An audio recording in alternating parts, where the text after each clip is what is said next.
What's happening, people? JP here. Welcome to JP Boxing. Now I'm back off my holidays, had a little break, but the fact now that I'm back means that I'm back talking boxing all day, every day, which is of course what you expect here at JP Boxing, what I always promise you at JP Boxing.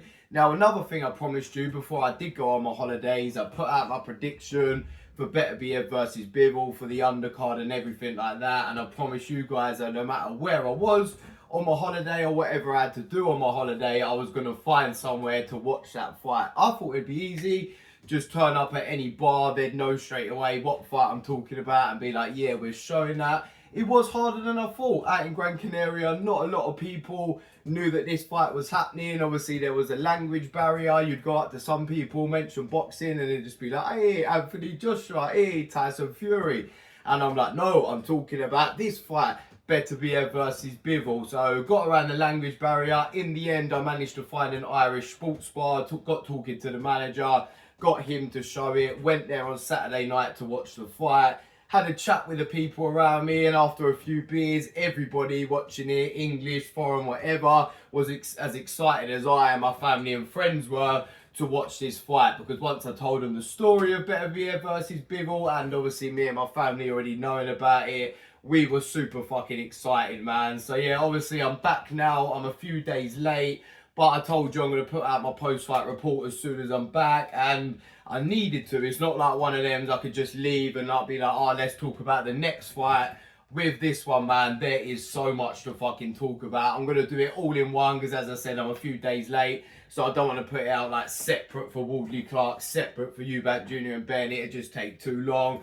I'm going to put it all into one video. And what I'm going to do, I'm just going to focus on the 4 main talking points, which I believe, and I'm sure most people believe, are from the show. The ones you're going to know if you do value my opinion on boxing. I know there's some people out there. I know that's why some of you subscribe, not just to hear me talk shit and tell jokes about boxing and stuff. Some people do rate my knowledge. There might be the odd few out there, and you might want to know my answer to these questions. And the questions I've got, you've probably clicked the thumbnail and seen it already. But Fabio Wardley, after that brilliant, devastating, scary knockout of Fraser Clark, how far can he go? Can he become world champion, as some people are saying? They want to see him go to world level now. And who should he fight next to step his way up from Fraser Clark to get to world level, if it's possible for him to go there? So we'll start with that. Then I'm going to talk about Eubank Jr., his performance, the beef with Conor Ben turning up with a new hairstyle, getting in his face over and over again, chatting shit like he usually does, whether you find it funny or rate it or not. Ben does fucking get viewers in, he gets people excited, he gets people talking. Eubank Jr.'s always done that himself. I think that is definitely the fight that's going to happen next. So I'm going to talk about who I believe wins that one at 160 if it does happen next, and it looks very likely it will. Then the 2 big ones, the biggest one mainly, which is annoying that this is a bigger talking point than the actual main event, but it did kind of steal the show a little bit, especially with the casuals. Ben Whittaker falling over the ropes. Did he do it on purpose? Did he quit? Did he look for a way out because it was a tough fight? I'm going to give my opinion and my answer to that question. And then the main event, which is what I will be spending the most time on, do not worry. Artur Beterbiev versus Dimitri Bivol, who really deserved to win that absolutely brilliant fight that, in my opinion, and a lot of hardcore boxing fans' opinions, maybe not the casuals as much, we're going to talk about that too, but I think it really lived up to the hype. Both fighters put in unbelievable performances. Who do I think won? You'll have to stay tuned to the end of the video for that one. So yeah, let's get going. Let's get going. That's the intro done. Let's answer the questions now. First up, Fabio Wardley. What a fucking performance, man. I say performance, just what a fucking knockout. There weren't really much time to perform because it was in the first round. Fraser Clark actually started all right, didn't he, at the start of the first round? I thought, shit, he stepped in really with that hard, sharp jab. I think he came with a double jab, like right hook / right hand over the top. Looked like he stunned Wardley the odd time, but then Wardley, man, just got swinging with those big long arms and in those big bombs. And man, I think it was like a looping right hand on the top of the equilibrium. At first, I was saying to the people around me, because I actually missed this as I was running back to the bar. Obviously, as I'd just gone to the toilet, running back to the bar, I was like, fucking hell, so excited to see another 12-round war. And then it's over, just like that. But luckily, I managed to catch the replay. And I was saying to the people around me, that looping right hand over the top, once it catches you on equilibrium, a bit like Andy Ruiz against Anthony Joshua, once your brain's scrambled like that, it is very, very hard to recover. And Clark, to be fair to him, did fucking try. He threw some shots back as he was in the corner, but once Woodley's got you hurt like that, man, he is staying on top of you. I know he dropped Clark in the first fight, but he didn't have him all over the place. Once Woodley has got you all over the place, I don't care who you are, I don't think there's anyone surviving that. He is accurate with those shots. It's scary the type of power he throws into them when he loops. Not the most... no, he is kind of accurate still with it. I'm saying not the most neat, it's quite wild, but it's accurate and it's powerful. And yeah, the first one caught him on the head over the top. He came forward, got caught again, stumbled a bit, then went back into the ropes. So that last right hand that almost sent him flinging over the top rope. It could have been the second guy of the night. Actually, no, third guy of the night, because Cameron and Whittaker went over together. He could have been the third guy of the night to go over the ropes, but he kind of bounced back over him, took a knee, and man, his face in that corner, I'm not even going to try and recreate it because that would be disrespectful, but if you ain't seen it, it was fucking scary, man. It looked like he was having a fucking stroke. His jaw was like swung to the side, his eyes were like looking down, but looked like eyelids looking up at the same time. It was fucking scary, man. And that shows you the dangerous side of boxing, the dangerous side of heavyweight boxing especially. Obviously, we hope Clark recovers.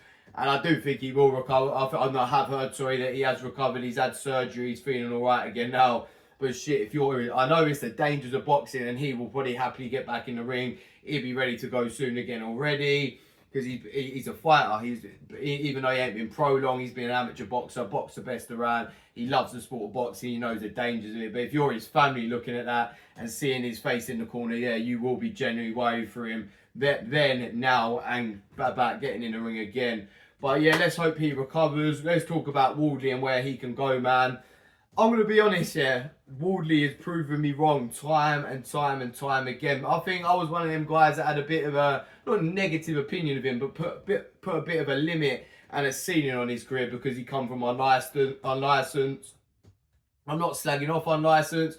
I always just thought to really make it, you need that sort of amateur pedigree. But he's proven me wrong, man. As he stepped up through the levels, beat better and better guys. I picked Fraser Clark to beat him in the first fight. I did pick Wardley for the rematch because I think he was just a bit sharper and a bit more devastating at times in the first fight. And obviously, I didn't pick him in the first round. Now, I don't think anybody did. I thought a lot of people thought this was going to go the distance again, or at least deep into the fight. So yeah, he's proved me wrong again. He shocked me again. I'm not going to put any ceilings on it now. I do believe he maybe could go the whole way. He could become world champion. I'm not going to write him off or anything anymore now. I've learned my lesson too many times with that now. But if I had to predict where he goes, I think he can become a contender at world level. He can become in that mix there, or like the top 10 sort of guys, or sort of guy who like like now we've got like the Caballeros, the Zhangs and people like that. The ones that could win a world title if they get the right fight. I think he can get there.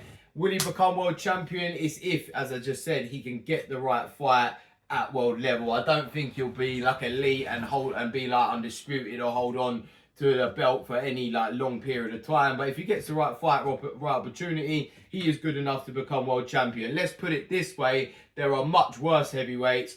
Charles Martin, of course, a little cough there, that have become world champion. Much worse than Fabio Wardley.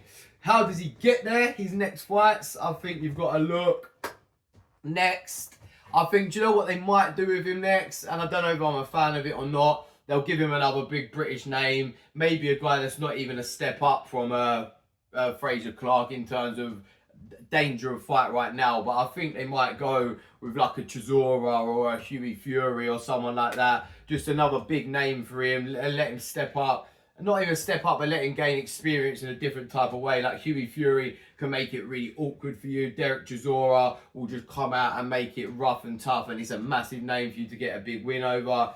I reckon they'll do that and then step him up. But the stepping stones I actually want to see him get in there with, because I don't think we learn much for him going in against a Chisora or a Hughie Fury, other than it might be a fun fight against a big name with Chisora and a few difficult moments against Hughie Fury because he's an awkward boxer. I think now he's 29 years old. Yes, he's come from unlicensed, but he's got a lot of experience as a pro now. What's he got? 20 odd fights. Been in there with some good names, not just Fraser Clark. He's gone through a decent amount of like, not fringe world level, but international good world level guys now. And then a British rival who can box in Fraser Clark. Let's see him in there now. I'm thinking like not a top 10 yet, but like a top 15, like a Jared Anderson or a Jarrell Miller. Who else have I got here? Jermaine Franklin, Otto Walling, I think would be a very good fight. A fight that would also sell. Frank Sanchez, probably the most dangerous out of them, because I still think Frank Sanchez can be a player at world level. But someone like that, then if you get a win there, then you step up a bit higher and you start looking at that top 10 and maybe a Martin Bakole, a Caballero, a Jide Zhang, someone like that. It's a danger from Fraser Clark to your likes of Zhang and Bakole and Caballero. Stay well away from them now if I'm Wardley. But after like 2-3 more fights against some of those guys I just mentioned, then you're going to have to roll the dice. You're going to have to go. And Fabio Wardley is a guy that I believe is very, very up for rolling the dice. We've seen it throughout his career. He rolls the dice in the ring. He'll fight anyone. I'm a fan of Fabio Wardley now, man. I'm a fan of Fraser Clark too. You have to be a fan of both after that incredible first fight they put on. But Fabio Wardley's the fucking man, and he's the one that's going places now. Fraser Clark, just recover, man. Get back in the ring, see what you want to do. But I don't think he's going to world level or ever going to become world champion, unfortunately. Which is sad, because he's got a lot of ability. But it's a cool sport, man. Some guys make it, some guys don't. And it ain't always about how good of a boxer you are. You got to have that something special. And it seems like Fabio Wardley's got that. So yeah, that's the first one answered. Now on to the one a bit juicier, but a bit more controversial as well, but people hate on it, people love it, whatever, people are talking about it. Chris Eubank Jr. versus Conor Benn. It looks like this fight is going to happen now 2 years later after it was originally cancelled because Conor Benn failed for testing positive for PEDs. A whole 2 years later, we're back in the same place. But it must be said, it is a much, much, much bigger fight now because of all the controversy around it. First, it was just because Eubank Jr. was Eubank's son. Conor Benn was Nigel Benn's son. It was the two sons fighting. Now it has a whole fucking story of its own. And getting promoted now, the dads probably won't even get mentioned that much. It's all going to be about the beef between these two and testing positive for drugs and everything like that, man. So it has become a much, much bigger fight. I think at the time, this was happening at O2 Arena 2 years ago. Now this is going to do a stadium. Without that, this could do 60,000 or more. This could probably do Wembley, I'm going to be honest. And it's a controversial fight. But do you remember Hay versus Chisora back in the day at Upton Park? Controversy sells in boxing, man. We know this time and time again. The more controversial it is, the more people want to fucking watch it. And that's not even just in boxing. That's just the way of the world. So yeah, talk a bit about Eubank Jr.'s performance. He actually did a bit better than I thought he would. I thought Shezrameta might actually test him a little bit. Not because Shezrameta's good. I still don't know if I'm saying that right. The commentary weren't on when we was watching it. So Shezrameta, whatever. The guy Eubank Jr. was fighting, he's not that good, but I don't think Eubank Jr. is good either. So I thought he might struggle a bit. Labour to like a boring points win, but he did do well. He stopped him. I can't remember the exact round now, but it was in the mid rounds.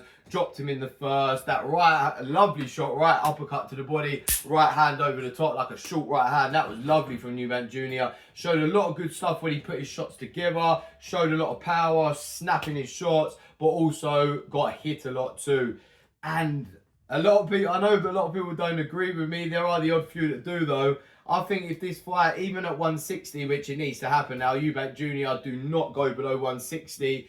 Do you see the face-off when Eubank Jr. was cutting weight? So it must have been a couple of days before the fight when they first faced off, him and Ben. And it sounded like fucking Eubank Jr. had just had a stroke himself. The way he was talking, it was like he couldn't even get his words out. He was slow. He sounded like a punch-drunk old man. Sounded sounded like a 70-year-old fighter that had been retired for years and had a load of hard fights. If that's what the weight cut is doing to him, he cannot go below 160 if he's struggling that much at 160. It was dangerous having the fight at 157 the first time. Eubank Senior actually said that, and that's why there was a little falling out, because he just really didn't want his son to take that fight at 157. And Ben said now he knows he's the one that fucked up. He's the reason the fight that got cancelled. It has to be at 160 now. He can't try and call the shots with weight or anything like that. But yeah, I digress, because I was talking about Eubank Jr.'s weight cut. If I'm honest, I think even at 160 now, I think Conor Benn might win this one. I really rated Conor Benn when he was coming through, knocking out everyone at 147.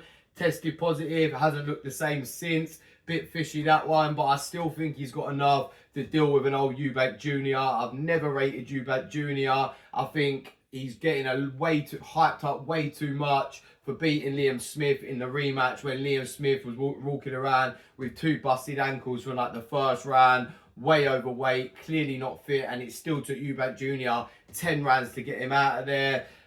I just don't think he's got it anymore, Eubank Jr. I don't really think he had it much in the first place. I think his punch resistance is gone when he gets hit again. Ben does have power, might have more power up at 160. He will come in like a super strong bulldog, Conor Benn. I think he wants it more. I think as much as I don't really like the guy, I think he really does have a lot to prove. And his fight, he ain't fighting in a minute. He's talking like a guy who's hungry to prove himself. He will fight like a guy who's hungry to prove himself.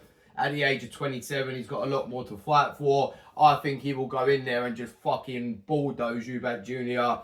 And Eubank Jr. will think, fuck, I don't want this, man. This hungry young kid in my face can't handle it. And I think Conor Benn will stop him. I know a lot of people going to disagree with me on that one. It'll be one of them ones I just have to say, hey, guys, I respect your opinion. I respect why you're fucking disagreeing with mine. But let's just wait and see till it happens, man. But I do think Eubank Jr., a lot of people will make him a favourite in that one. I can understand why. More proven, more active, fighting at his weight. But yeah, I just think there's I don't rate Ben that much. I don't like Ben that much. But in this one, he will be fighting like his life is on the line, whereas Eubank Jr. will be doing it just for the money and maybe just to put a young kid in his place.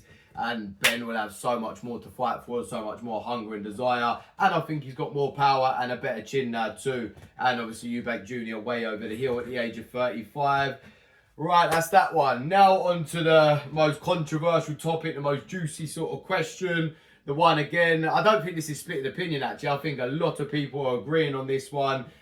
Not whether Ben Whittaker jumped over the ropes on purpose, we'll answer that in a minute, but whether Ben Whittaker looked for a way out because the fight was tough and took the opportunity to quit. His new name online already is Ben Whittaker. That ain't going to leave him. He's going to become a meme with that one. That's a nickname that's going to stick around for a long time now. He's already fucking taking fans' phones off him and smashing them on the floor at airports. Not a good time for Ben Whittaker, but if you showboat how you do, you show off, you're as flashy as you are, you're as cocky as you are, you have to expect that when things don't go right, things go wrong, you are going to get so much hate. Live by the gun, die by the gun. That is exactly how it goes. He definitely looked for a way out. He was struggling in that fight. He really fucking let me down in terms of the performance I thought he was going to put in. I thought he was going to make a statement, step up in level now and take Liam Cameron out, who is a tough guy, but very, very limited in the first few rounds. I think he actually tried to do that, Whittaker, which is why he was tired after the 3rd and 4th round. And Liam Cameron, man, he's slow as shit. No disrespect to him, but he's British level. Ben Whittaker's looking at going to like elite world level. And Liam Cameron, even at British level, he'd be one of the slow ones. His strengths are that he's tough, he'll walk through your shots, he's got all right timing, he'll just take what you got and then break you down.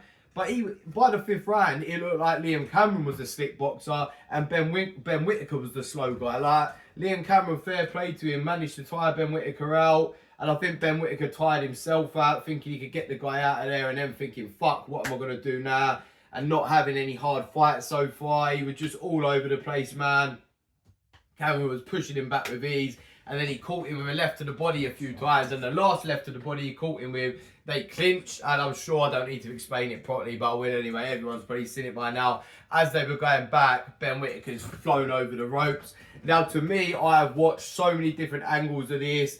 in slow-mo, fucking normal, from top angle, bottom angle, side angle, everything from outside the ring, people recording it. And I think the angle for me that shows it most is the top angle that I think I was watching it on DAZN just a minute ago, and it's like that in real time. This isn't a replay or anything. It's as they step back, and Ben Whittaker's eyes go like this first, like he's about to fly over before he even touches the ropes, which to me shows he's thinking about going over those ropes. Now, I think it is a weird, random, fucking erratic, crazy way to look for a way out of a fight. Like, fucking pretend you got a hurt back, fucking pretend you got hit low, I don't know, pretend you sprained your ankle or twist your ankle or something like that. To fly over the ropes is an extreme way to get out of a fight. But then Ben Whittaker has always been an extreme type of fighter with the way he performs. He is a performer. Maybe that was his fucking, in his head at the time, that's his way of going out and thinking, shit, I can get away with it if I do it like this. He's always been a flamboyant, extreme, sort of crazy sort of guy with stuff like that. And yeah, I'm going to say it. I think he did it on purpose. We can't be in his head. We can't know. But I think it looks like he did it on purpose. I don't think he was injured. I think as Anthony Yard said it, is like, man, we would have believed you if you would have said your back or your neck. But your leg, we all saw your legs land normally and nothing happened to it. And I think Tony Bellew said as well, you get up and you carry on. Like, look when Hay fought Bellew. Hay had a fucking torn Achilles and carried on fighting. There's people that have fought with their jaws hanging off. Fraser Clark tried to get up with his fucking jaw swung to the side like that. Like, fighters carry on with a million times worse than what Ben Whittaker had there. He definitely looked for a way out. It is not a good time for him right now. That's enough time talking about him. He's been an embarrassment here. It's a long road back. He needs to get the rematch, make a statement in the rematch, put in a great performance, show you're tough. But it's a long road back for Ben Whittaker. It's going to stay with him for a long time. Now on to the elite light heavyweights, the real guys headlining his show, real fighters that would never look for a way out of a fight. Artur Beterbiev, Beterbiev-Bivol. I'm just going to do that first, man. Respect to both of them guys. They put in an incredible performance either side, a brilliant fight. Their styles gelled just how I thought it would. It wasn't one for the casuals where it's like crazy action, both guys getting dropped, both guys getting up, flying all around the ring. It was elite level boxing with power, skill, movement, timing from both guys. And if you're a hardcore fan like me, even though I was quite drunk sitting there watching it, I was hooked, not moving from the screen the whole time. I've just watched it again now to make sure I get a proper scorecard, and I was the same again. Just like one of them, you cannot take your eyes off it for a second. It's tiring watching it for us, which is why it was so tiring for them guys. Imagine being in it. Actually, other than Beterbiev, who's some sort of maniac who doesn't seem to tire. I was watching proper boxing and he said Beterbiev probably fucking went back to the change room and then run home after the fight. The guy is just fucking different. But yeah, Bivol was definitely tired. Shall I give you my scorecard first? Or shall we talk about how the fight went? I'll give you my scorecard and tell you how I got it. I've gone, watching it at the time, I didn't score it, but I thought Bivol really clearly won it when I was watching it at the bar in Gran Canaria. And I know a lot of people seem to agree with me on that one, but I can't call it a robbery because there's a fair few that are saying Beterbiev too. And I think if at least 30% of fans are saying the guy who got the decision won, then I don't think you can call it a robbery. You can call it controversial, but a robbery is when no one's giving it to that guy, or like the odd few, like small percent is giving it to that guy and he wins. But if 70% of us are giving it to Bivol, 30% Beterbiev, call it controversial. But if there's still that many people in the world watching this, because there's so many people around the world who watch it, then obviously there's that many people that think Beterbiev won. You can't call it a robbery, and maybe just two of them judges agree with that 30%. But yeah, again, I digress. I do that a lot in these videos. Let me get back to the talking point. It's just there's so much to talk about with shit like this. I had it 115, 113 when I just watched it back properly. I will say this though, I could have gone slightly wider to Bivol than closer to Beterbiev. So I don't think I could have given Beterbiev this fight in any way, if I'm honest. I could have maybe seen a draw if I'm extra generous to Beterbiev, but I had one round here that could have gone either way and like really real close. You know, where you sit there at the end and you're like, fuck, I just don't know how to score that one. So because I had Bivol winning, I was like, fuck it, I'll just give it to Beterbiev. And that means it was 115, 113, but it really could have been 116, 112 to Bivol. And I decided to lean towards him in that one. It was a round that really, really, really could have gone either way. It was split straight down the middle, round 10. So yeah, how I saw this fight going, and I'm sure it's the same for most of you, because as I said, most people thought Bivol won. I gave Bivol the first 4 rounds, and he was just controlling it. Round 4, Beterbiev had some success, but round 1 to 3, Bivol was just picking him off with a jab. Every time Beterbiev stepped in, coming with the right hand over the top, manoeuvring and moving around really well. Just, as I said in my prediction video, what I thought he was going to do all night, just fucking taming the ball, just letting the ball come at him, pinging him up, stepping off, and he was boxing brilliant in them first 3 rounds. Round 4, Beterbiev started to put that pressure on more. It started to look more like Beterbiev's type of fight. But I still think Bivol done enough to win the rounds. I think Beterbiev landed a lot of clipping shots like through Bivol's guard, and they were pushing Bivol back, still having an effect. But the clean shots, especially in the first half of the fight, were all coming from Bivol. Even the majority of the fight, I think if you just picked out the clean shots all night, Bivol landed the big majority of them. Then I've gone round 5 and 6 to Beterbiev. So close again, no, but I just think he upped his work rate, put the pressure on. For a 39-year-old man, his fucking work rate is incredible. His engine is incredible. Bivol was already looking tired by the end of round 6. So I think that's just Beterbiev's presence, because Bivol's usually super fit. I've said about the training that Bivol does in the build up to this. His training is next level, but Beterbiev is next level. Like, he is just unreal. And his presence is on you, even when he's not throwing, he's just right in front of you like that. Like, Bivol pushed Canelo back, he pushed Zurdo Ramirez back. I know I just mentioned 2 super middleweights there, but he's also done it to light heavyweights as well. And fucking Canelo's a super strong super middleweight who pushed Kovalev back at light heavyweight. And Zurdo Ramirez was a massive super middleweight, massive light heavyweight who's now up at cruiserweight. So they're still big, strong guys. And then he's done it to loads of top light heavyweights too. I don't need to go all through the names of who these 2 guys have beat. I've done that in the prediction video. But the fact is, Bivol's never been pushed back like how he was here. Never been tired out like how he was here. And Beterbiev was just taking advantage of that, but not being able to land clean and really jump on Bivol at any point. And then I thought Bivol got back on his bike again, got back to boxing well. Round 7, 8, and 9, I gave to Bivol. I think he got his second win. He started boxing well again, and he actually chose to slug with Beterbiev at some points. You know what I actually think tired Bivol out more was the clinches. When he started clinching with Beterbiev throwing him around, leaning on him and that. That is Beterbiev's bread and butter. He will eat that up and do that all night. And every time Bivol came out of the clinch, he looked more tired than going into it. But then it's catch-22, because obviously you go into that clinch to avoid getting hurt by the punches, but then you're getting more tired in the clinch anyway. Plus Beterbiev popping you up with elbows and shit in the clinch. He's one of the best fighters and most dangerous hard fighters to be in the clinch with. And then championship rounds, I think everybody agrees on this one. As I said, round 10 could have gone either way, but Beterbiev came on strong. Rounds 11 and 12, Beterbiev came out there, finished very strong, won the championship rounds, which is actually what edged it on the judges' scorecards, but it still didn't do enough for me on my card. But I want to say massive respect to Beterbiev, the way he finished that fight, to still have the energy at the age of 39 like that in the last few rounds. The guy ain't human, man. He is built fucking different. He is a legend, but then Bivol is a legend here. I think both of these guys, they nullified each other at the time, which is why it never really lit up and they went at it. I think both of them respected each other too much. It like nullified each other at points, but they also brought the best out of each other and really showed how much they had to really figure each other out, which showed the level both of these guys can go to. And it's one of the most high class level of boxing fights I have ever seen. As I said, not the most crazy exciting for a casual, but for hardcore boxing fans like us, I'm sure you fucking loved it. Let me know how you guys scored it now anyway. Let me know the answers to the rest of these questions. Any of the questions you want to answer. I'm going to do short videos talking about all these topics tomorrow if you want to go and watch those.